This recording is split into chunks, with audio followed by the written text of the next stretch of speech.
if you were to get a dog, what would you look for?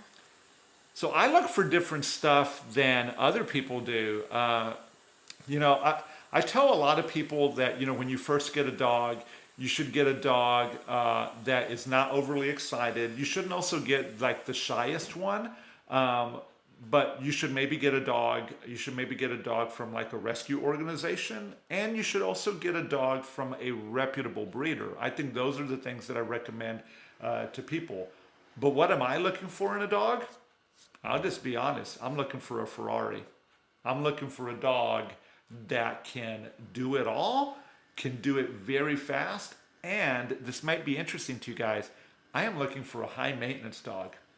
You know, I was telling a client the other day that I just, you know, I want a dog that is able to do every single thing that I can imagine and that would challenge my ability to manage their daily life, that they would be that much of a dog. Like, yeah, that, you know, that's the first kind of like the general idea of what I'm looking for. Now, there are some other things that I'm obviously looking for. I want the dog uh, yeah, I want the dog's parents to have phenomenal or exceptional health.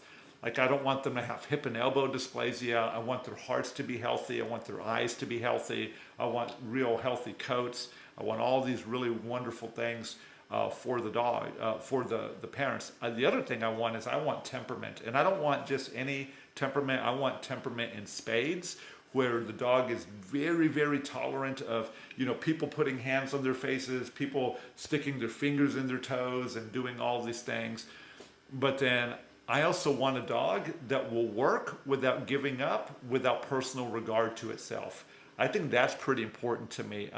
That can be kind of a double-edged sword when you have a dog that will really push that hard to do something, and they could possibly actually injure themselves because how hard they're trying to get stuff done.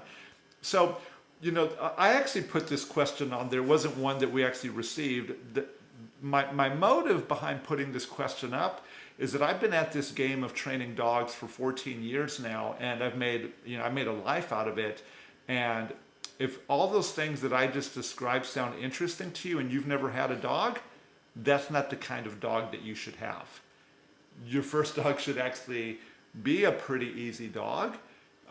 Should be something that, you know, should be something that's coming from a reputable breeder or a rescue that's saying like, hey, this is a pretty mild-mannered dog. It's pretty easy. Don't go and get a Ferrari.